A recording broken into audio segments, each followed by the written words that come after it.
بسم اللہ الرحمن الرحیم۔ ناظرین محترم، السلام علیکم ورحمۃ اللہ وبرکاتہ ومغفرتہ۔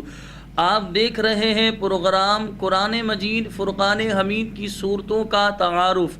اس پروگرام میں ہم آپ حضرات کے سامنے کلام مجید فرقان حمید کی صورتوں کے حوالے سے بیان کرتے ہیں کہ اللہ تبارک و تعالی نے قرآن مجید فرقان حمید کی اس سورہ مبارکہ میں کیا بات ارشاد فرمائی ہے، اس سورہ مبارکہ میں کتنے رکوع، کتنے حروف، کتنے کلمات ہیں، وہ آپ حضرات کے سامنے بیان کیا جاتا ہے۔ آپ سے گزارش ہے اس پروگرام کو ثواب کی نیت سے پورا دیکھیے گا اور دوسروں کو دیکھنے کی ترغیب دلائیے گا۔ آج ہم 15ویں سپارے کی سورہ مبارکہ بنی اسرائیل، جسے اسراء بھی کہا جاتا ہے، اس کے حوالے سے سنیں گے۔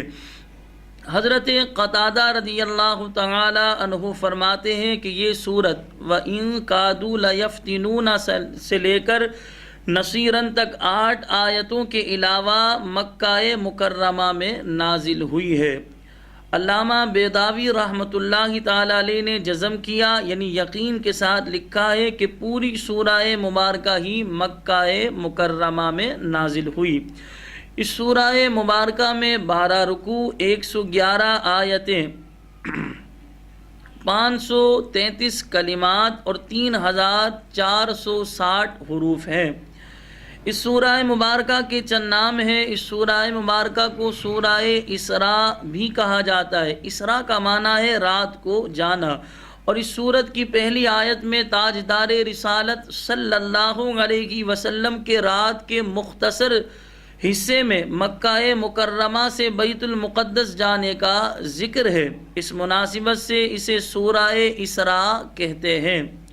اسے سورہ سبحان بھی کہتے ہیں۔ سبحان کا معنی ہے پاک ہونا، اور اس سورت کی ابتدا لفظ سبحان سے کی گئی ہے۔ اس مناسبت سے اسے سورہ سبحان کہتے ہیں۔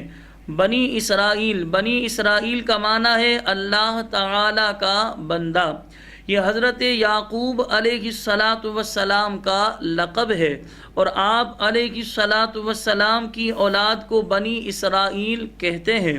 اس صورت میں بنی اسرائیل کے عروج و زوال اور عزت و ذلت کے وہ احوال بیان کیے گئے ہیں جو دیگر صورتوں میں بیان نہیں ہوئے۔ اس مناسبت سے اس سورہ مبارکہ کا نام سورہ بنی اسرائیل ہے، اور یہی نام جو ہے سب سے زیادہ مشہور ہے کہ پوچھا جاتا ہے 15ویں سپارے کے شروع میں جو سورہ مبارکہ ہے وہ کون سی سورت ہے، تو اکثر یہی بیان کیا جاتا ہے وہ بنی اسرائیل ہے۔ لیکن ہم نے آپ کو بتا دیا اس سورہ مبارکہ کو سورہ سبحان بھی کہتے ہیں اور سورہ اسراء بھی کہتے ہیں۔ اس سورت کے فضائل سماعت فرمائیں۔ حضرت عبداللہ بن مسعود رضی اللہ تعالی عنہ فرماتے ہیں بنی اسرائیل اور سورہ کہف اور سورہ مریم، یہ تینوں صورتیں جو ہیں ایک ہی ساتھ ہیں۔ آپ فرماتے ہیں کہ سورہ بنی اسرائیل، سورہ کہف، سورہ مریم فصاحت و بلاغت میں انتہائی کمال کو پہنچی ہوئی ہیں، اور ایک عرصہ ہوا کہ میں نے انہیں زبانی یاد کر لیا تھا۔ یعنی عبداللہ ابن مسعود رضی اللہ تعالی عنہ ان تینوں صورتوں کے حوالے سے بیان کر رہے ہیں کہ فصاحت و بلاغت کے اعتبار سے یہ انتہائی کمال کو پہنچی ہوئی ہیں، اور میں نے ان سورہ مبارکہ کو زبانی یاد کر لیا تھا۔ حضرت عائشہ رضی اللہ تعالی عنہا فرماتی ہیں نبی کریم صلی اللہ علیہ وسلم اس وقت تک اپنے بستر پر نیند نہیں فرماتے تھے جب تک سورہ بنی اسرائیل اور سورہ زمر کی تلاوت نہ کر لیں۔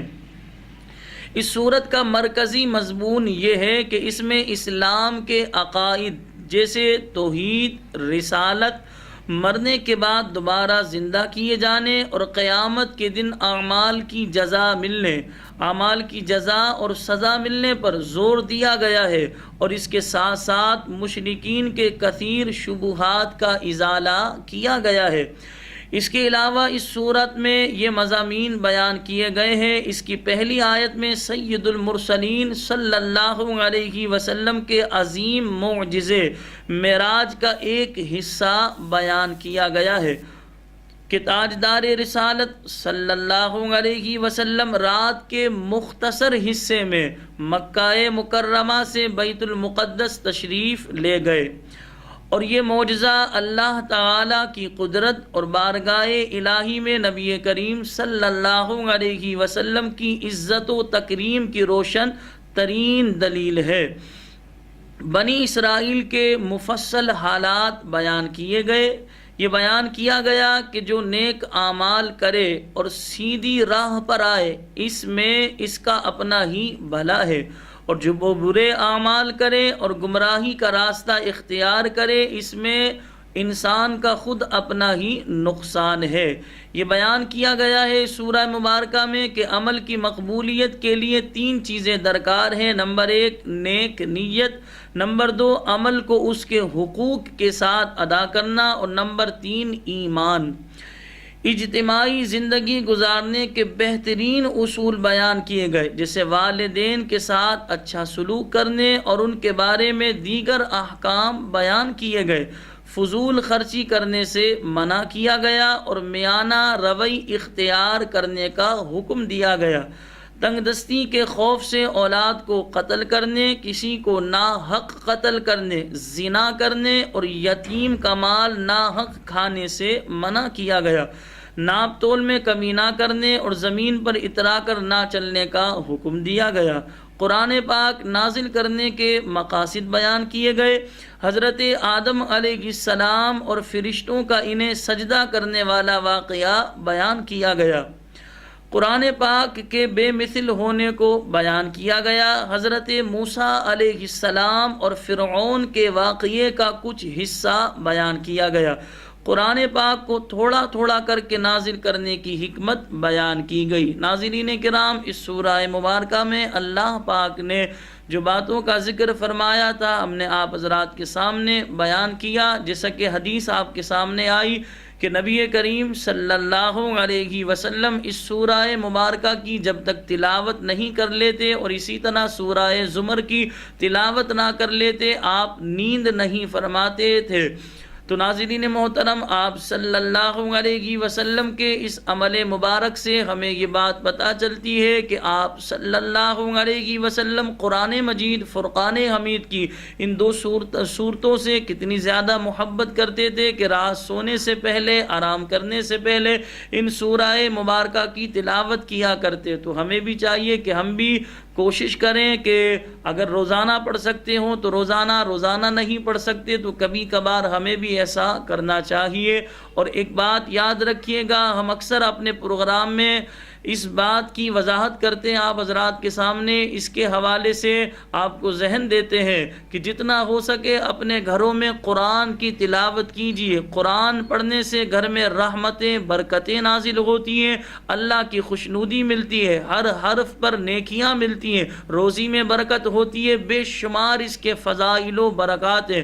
لیکن افسوس، صد افسوس کہ آج ہمارے مسلمانوں کی حالت یہ ہے کہ اخبار پڑھنے کے لیے ٹائم ہے، ڈائجسٹ پڑھنے کے لیے ٹائم ہے، اسی طرح دیگر جو ہے پروگرام دیکھنے یا اسی طرح جو ہے ایس ایم ایس پڑھنے، واٹس ایپ کے جو ہے ایس ایم ایس پڑھنے کا ہمارے پاس ٹائم موجود ہوتا ہے، فیس بک پر جو ہمارے پاس کمنٹس آئیں وہ پڑھنے کا ہمارے پاس ٹائم ہوتا ہے۔ لیکن افسوس، صد افسوس، وہ مقدس کتاب جو اللہ تبارک و تعالی نے نبیوں کے سردار پر نازل کی، جو تمام فرشتوں کے سردار یہ لے کر آئی یہ کلام، اور جو یہ کتاب جو ہے تمام کتابوں میں سب سے افضل، سب سے اعلیٰ کتاب ہے، ہر حرف پر اللہ پاک 10 نیکیاں عطا فرماتا ہے۔ ایک مسلمان کے لیے کتنی سعادت مندی ہے کہ اگر اس سورہ مبارکہ کو یا قرآن مجید فرقان حمید کی بندہ تلاوت کو اپنے گھر میں اپنے اوپر لازم کر لے، کثرت سے قرآن کی تلاوت کرے، تو میں اللہ کی ذات سے امید کرتا ہوں اس گھر میں رحمتیں، برکتیں نازل ہوں گی، وہ گھر امن کا گہوارہ بنے گا، آپس میں محبت، بھائی چارہ پیدا ہوگا۔ اللہ کریم مجھے بھی اور آپ تمام دیکھنے والوں کو قرآن مجید فرقان حمید کی کثرت سے تلاوت کرنے کی توفیق عطا فرمائے۔ وآخر دعوانا ان الحمد للہ رب العالمین۔